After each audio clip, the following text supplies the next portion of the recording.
Hello students, आवाज आ रही है? Hello, yes sir. आवाज आ रही है ना प्रॉपरली? ठीक है। तो आपका सिलेबस लगभग पूरी तरह कंप्लीट होने की तरफ है। ठीक है, कल ये बता दिया था आपको, ये देखा आपने, स्लाइड दिख रही है, ये वाला हो गया था क्या अपना? मेरे ख्याल से स्टेंटर क्या हो गया था। हेलो, फ्लेम रिटार्डेंट फिनिश का मैं बता रहा था आपको। ठीक है, फ्लेम रिटार्डेंट, और इसमें सॉरी हीट सेटिंग का चल रहा था। हीट सेटिंग स्टेंटर पे करते हैं, और ये 7 चैम्बर या 6 चैम्बर का स्टेंटर होता है। ठीक है, सर्टेन टेम्परेचर इसके लिए रखते हैं, टाइम रखते हैं। ये आपको कंप्लीट बता दिया था। पॉलिस्टर का जो फैब्रिक है नॉर्मली, उसके लिए हम 220 से 230 डिग्री सेल्सियस का टेम्परेचर रखते हैं, और बाकी ब्लेंड अगर फैब्रिक है तो उसके लिए 185 टू 90 डिग्री सेल्सियस, और टाइम रखते हैं 20 सेकेंड। ठीक है, ये कंप्लीट हो गया था। आज का जो है वो शुरू करते हैं। देखिए, हीट सेटिंग के बाद में जो नेक्स्ट फिनिश है वो है हमारी ऑर्गेंडी फिनिश, या फिर सिल्क लाइक कॉटन। तो देखिए, सिल्क तो सिल्क होता है, कॉटन फैब्रिक होता है, लेकिन cotton fabric, woven cotton fabric को इस तरह से हम ट्रीट करते हैं कि उसका इफेक्ट सिल्क की तरह दिखता है। ठीक है, रहता कॉटन ही है। तो करते क्या है इसमें, कॉटन का जो थिक फैब्रिक होता है, थिन फैब्रिक होता है, उस थिन फैब्रिक को हम सल्फ्यूरिक एसिड के सर्टेन कंसंट्रेशन के साथ में रिएक्ट कराते हैं, और बहुत ही कम टाइम के लिए, with in fractions of second. ठीक है ना, फ्रैक्शंस ऑफ सेकंड इसमें ट्रीटमेंट कराते हैं। तो जो फैब्रिक होता है उसके ऊपर की जो लेयर है वो लगभग जस्ट खत्म हो जाती है, और जो फैब्रिक है वो बहुत ही झीना झीना या जालीदार हो जाता है। ठीक है ना। किसी को कुछ पूछना है, क्वेरी हो तो बोलिए भाई। माइक को ऑफ रखिए अपने।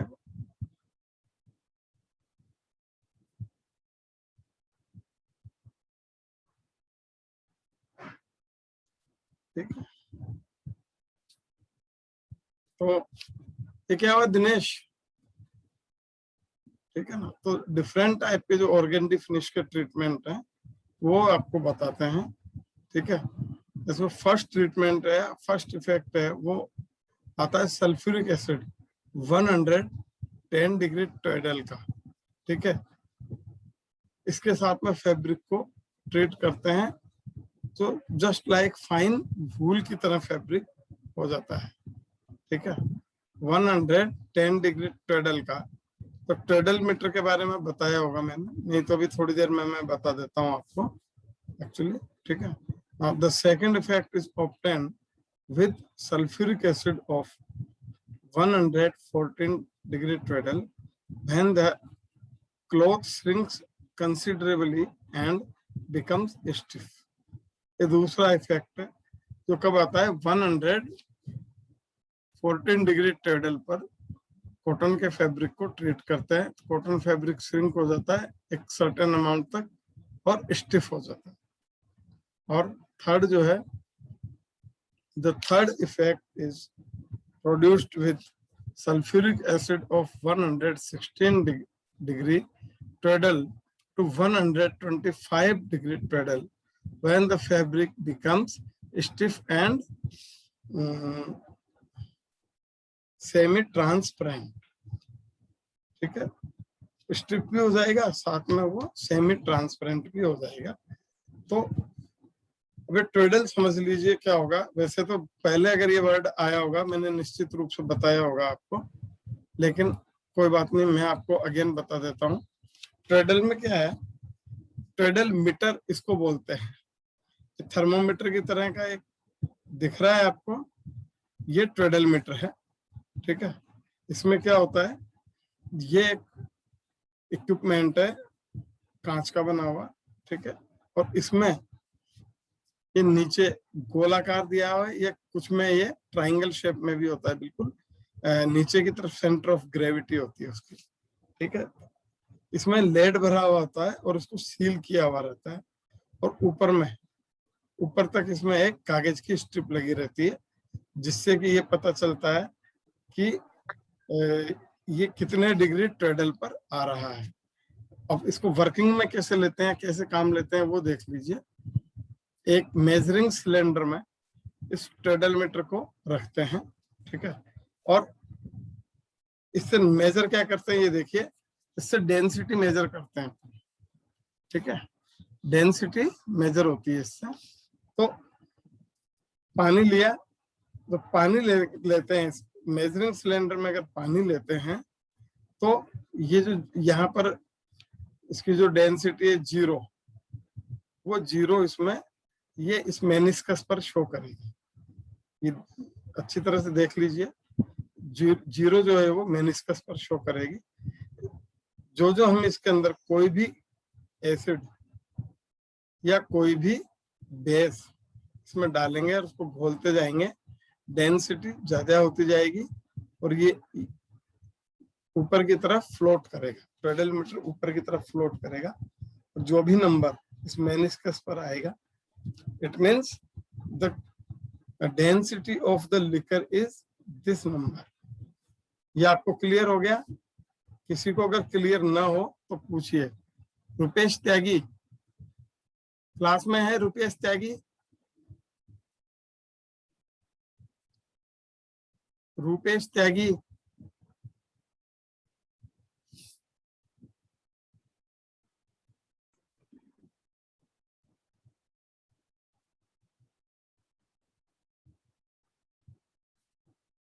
संदीप कुमार, संदीप आवाज आ रही है मेरी?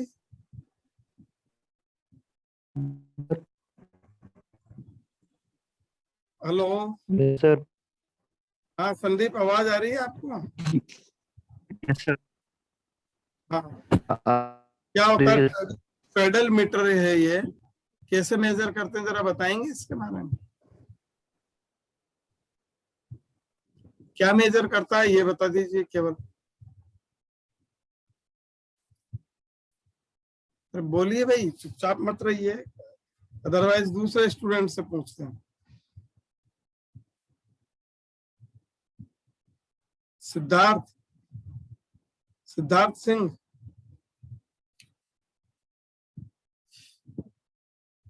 सिद्धार्थ सिंह, रुपेश त्यागी है क्या क्लास में? हेलो,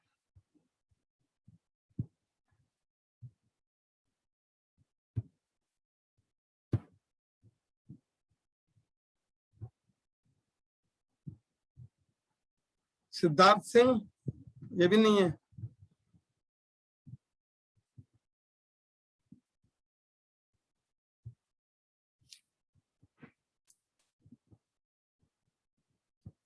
विशाल सिंह,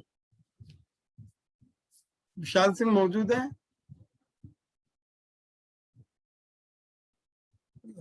चलिए, कहाँ जाते हैं sir? Yashraj Pariyar, hello,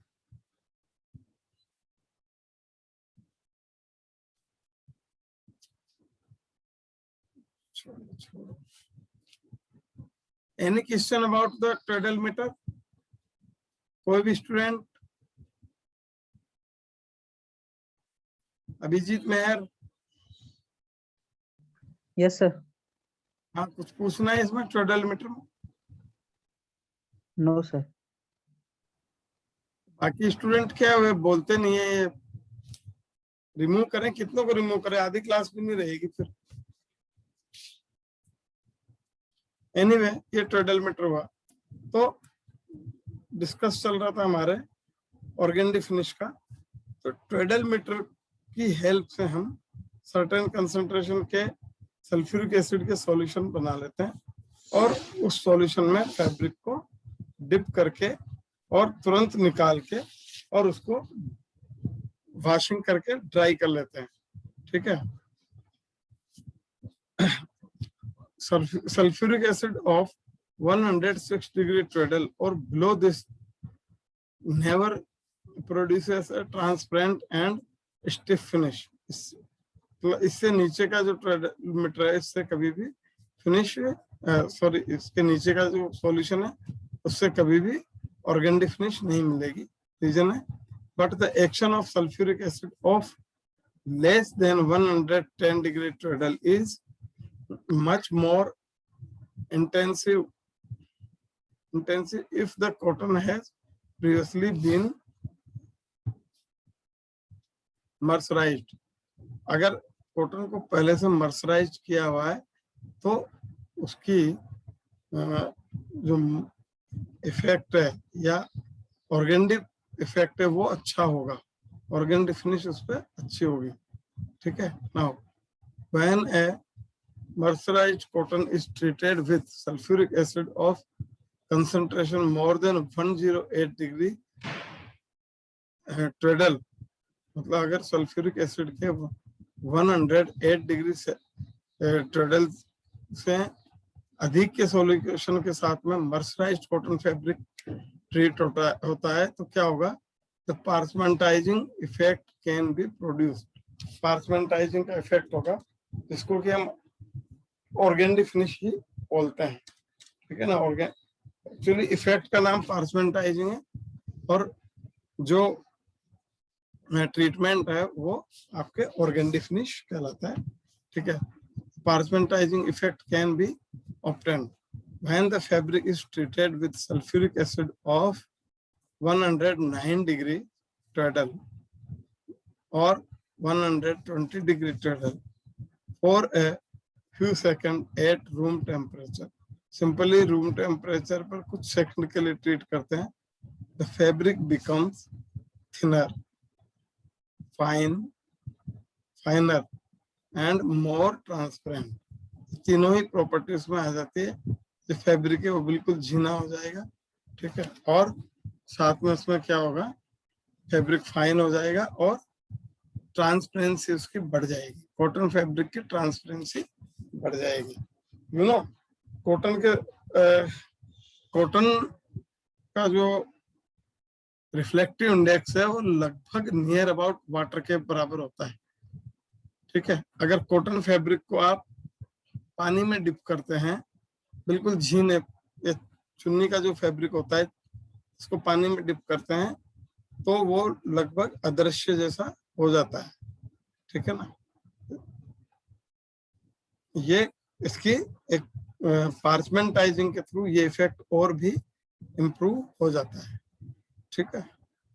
now एक नई चीज इसमें और है वो आप देख लीजिए। Pattern effect can be obtained by the local application of a resist before treatment with acid and the fabric may be dyed subsequently. Pattern effect लाना है। पैटर्न का मतलब होता है डिजाइन। कोई भी अभी आपको मैंने प्रिंटिंग तमाम पढ़ाई है, इसमें रेजिस्ट स्टाइल के प्रिंटिंग को थोड़ा याद करिए आप। ठीक है।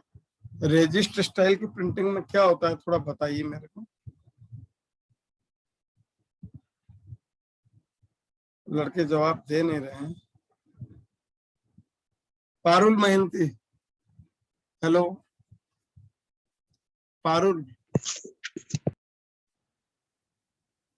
बोलिए भाई, आवाज नहीं आ रही क्या?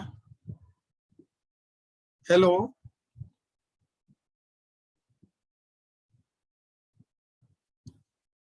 हेलो, मेरी आवाज आ रही है आप तक? Yes sir. हाँ, तो आप मुझे बताएंगे रेजिस्ट स्टाइल में क्या किया था हमने? रेजिस्ट स्टाइल ऑफ प्रिंटिंग में क्या किया?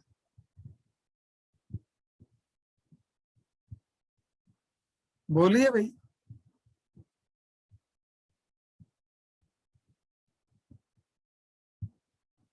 हेलो। Yes sir. भाई मेरी आवाज आ रही है तो बोलिए ना। अगर नहीं आता है तो बोल दीजिए नहीं आ रहा सर, और दूसरे से पूछते हैं। Resist style of print mechanically और केमिकली सर डाई को फैब्रिक या यान में जाने से रोका जाता है सर, लोकलाइज्ड प्लेस पर। ठीक है, इसको रोकते हैं, रेजिस्ट करते हैं ना। ठीक है, तो Yes, हम sir. क्या कर रहे हैं, यहाँ पर पूरे फैब्रिक को सल्फ्यूरिक एसिड से पास कर रहे हैं, कॉटन फैब्रिक को। तो क्या होगा, वो मतलब फ्रैक्शन ऑफ सेकंड में वो बर्न हो जाएगा या पूरा खराब हो जाएगा। ठीक है, तो क्या होगा, एक सर्टेन कंसंट्रेशन लेते हैं, बहुत हाई कंसंट्रेशन नहीं लेते हैं। ठीक है, और उसमें सर्टेन टाइम तक उसको रखते हैं, फिर उसके बाद में तुरंत धो के न्यूट्रलाइज कर लेते हैं। ये पार्चमेंटाइजिंग हुआ। अब पार्चमेंटाइजिंग में और नया ऐड करने के लिए उस फैब्रिक पर जैसे कुछ रेजिस्टिंग साल्ट होता है जो कि सल्फ्यूरिक एसिड को फैब्रिक पर चढ़ने नहीं देंगे, उनका डिजाइन बना देंगे। तो उस पर्टिकुलर जगह पर सल्फ्यूरिक एसिड क्या होगा, रिएक्ट नहीं करेगा, तो वहां पर फैब्रिक वैसा का वैसा रह जाएगा, मीन्स ग्रे फैब्रिक ही रह जाएगा। बाकी दूसरी जगह पर फैब्रिक को वो और थिन कर देगा। ठीक है ना, सल्फ्यूरिक एसिड रिएक्ट करके थिन कर देगा। तो कहने का मतलब ये है कि एक पैटर्न जो जिसको कहते हैं कि हम कोई भी पैटर्न या डिजाइन इसमें हम प्रोड्यूस कर सकते हैं इस इफेक्ट के थ्रू। ठीक है, ये क्लियर हुआ स्टूडेंट्स?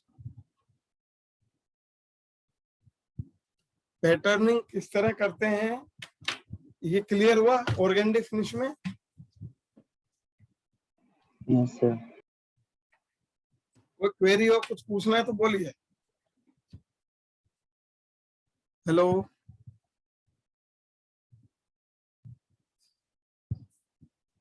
बोलते नहीं है, लड़के सो जाते हैं 3 बजे के आसपास। संदीप कुमार क्लास में हो? Sandeep, Sandeep yes sir. Class में ही हो? Yes sir. आवाज आ रही है? Yes sir. हाँ तो बताइए, अभी तक बताया हाँ जो सर, आ रही है। क्लियर हुआ, जो बताया वो क्लियर हुआ? Yes sir. ठीक है, यस सर, हो गया। ओके। अब देखिए, the action of sulphuric acid on the fabric is rapid, यानी कि क्विकली होता है। So effort that we made to prolong its duration without risk to be fabric। ठीक है, तो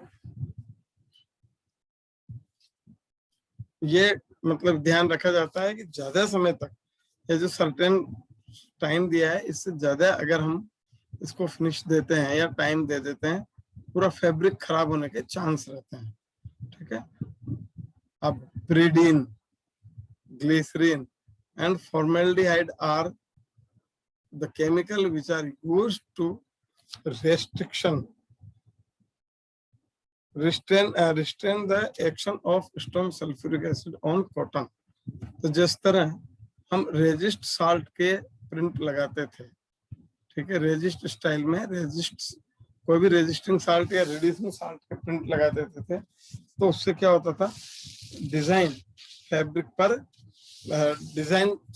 पर चढ़ती थी, बट डाइंग वहां पर नहीं चढ़ती थी। सेम इसी तरह इनमें से किसी से भी कोई डिजाइन अगर हम फैब्रिक पर बना देते हैं, उसके बाद में सल्फ्यूरिक एसिड से ट्रीट करेंगे, तो क्या होगा, इस पर्टिकुलर जगह पर एसिड का असर नहीं होगा। क्लियर हुआ स्टूडेंट्स? बोलिए भाई, बोलिए। Yes sir. ये आ रहा है समझ में? शोभित द्विवेदी है क्लास में? है क्या शोभित? शोभित द्विवेदी यस सर। क्लास में हो? आवाज आ रही है? Yes sir. अभी जो बताया क्लियर हुआ आपको? Yes sir. ठीक है,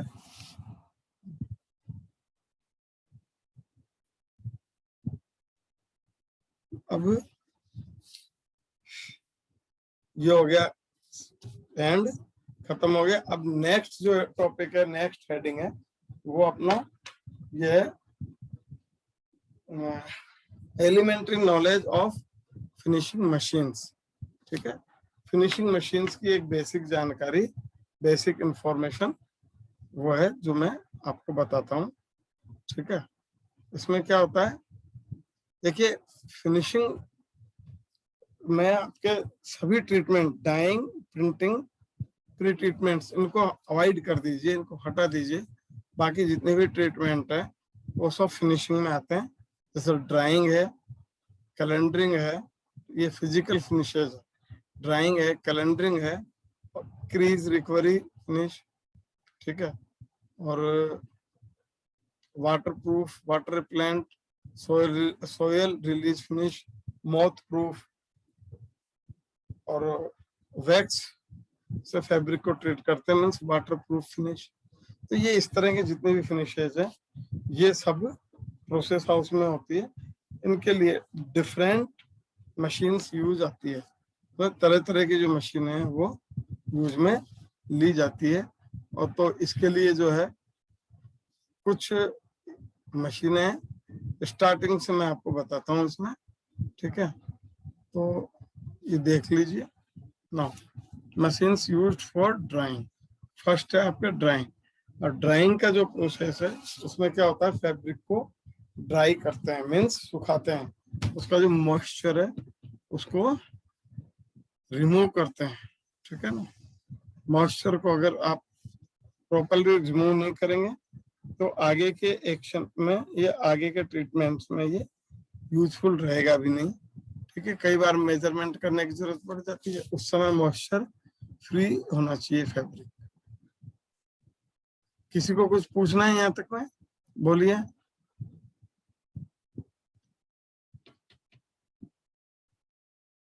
बोलिए स्टूडेंट्स।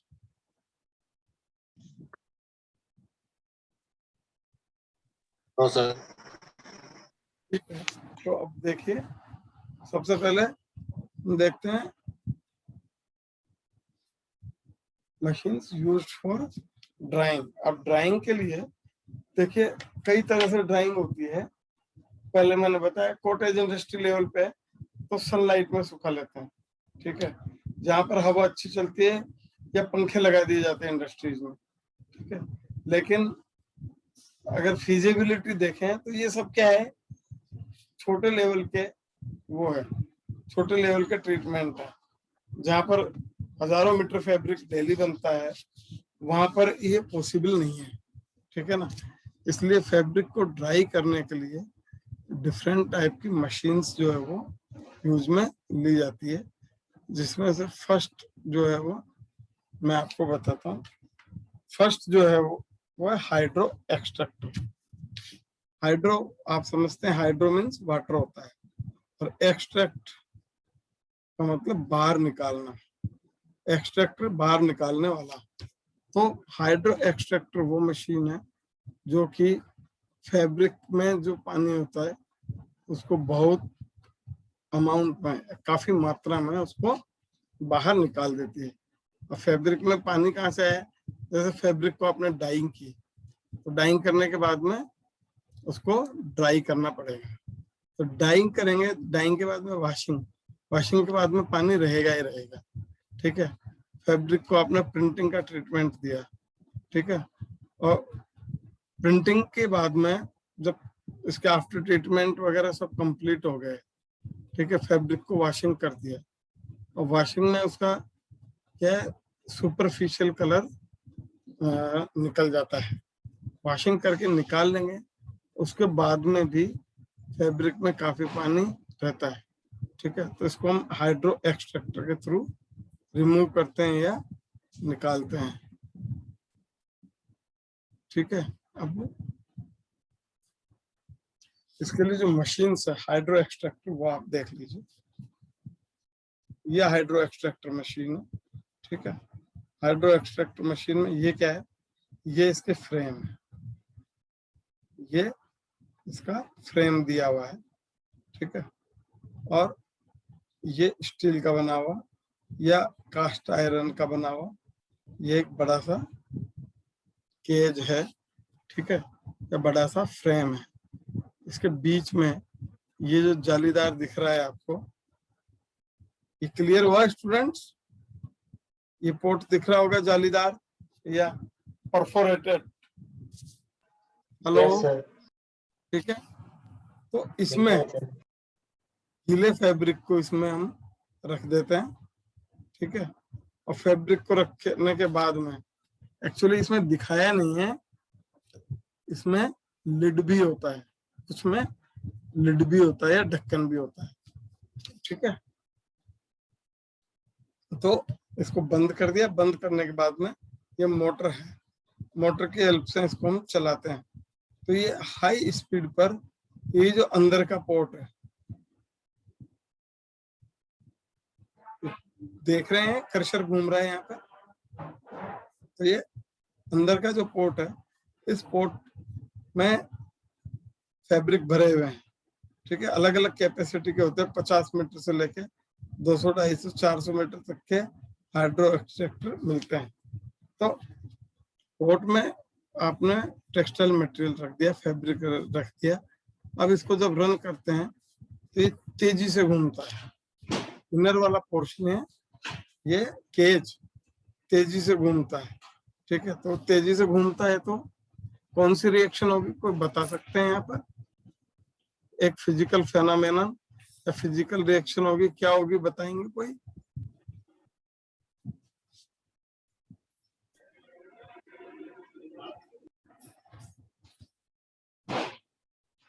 बोलिए भाई। Sir centripetal force. हाँ, सेंट्रीफ्यूगल फोर्स लगेगा इसमें, ठीक है। तो एक्चुअली आपने पढ़ा होगा 12th फिजिक्स तक में कि ये सेंट्रीफ्यूगल फोर्स, सेंट्रीपिटल फोर्स दोनों एक साथ लगते हैं, एक ही जगह पर ये अप्लाई होते हैं, ठीक है। सेंट्रीफ्यूगल फोर्स लगेगा, सेंट्रीफ्यूगल फोर्स के थ्रू ये पूरा पानी निकल जाएगा इसका, और ये केज में से इकट्ठा होता, ये जो आउटर केस है इसमें इकट्ठा होगा। आप देख रहे हैं इसमें ये नल लगा हुआ है, ठीक है ना। इस केस बाहर का जो आउटर केस है इसमें डिपॉजिट हो जाता है पानी, और उससे ये ड्रेन है, इस नाले से निकलता रहता है, ठीक है। तो ये हाइड्रो एक्सट्रैक्टर हुआ। हाइड्रो एक्सट्रैक्टर से क्या है, इसकी स्पीड जो होती है वो 600 to 1000 रिवोल्यूशन पर मिनट होती है, ठीक है। फैब्रिक अच्छी तरह सूख जाता है, लगभग 40 to 60% पार्ट जो मॉइस्चर है वो फैब्रिक का रिमूव हो जाता है इससे, ठीक है ना। और इसमें जो टाइम लगता है वो 2 से 10 मिनट का टाइम इसमें लगता है। और द एक्सेसरी, ठीक है।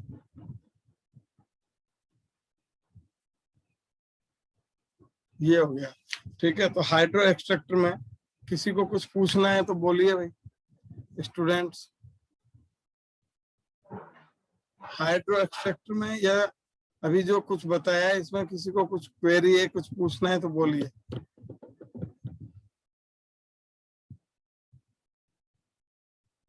बोलिए भाई।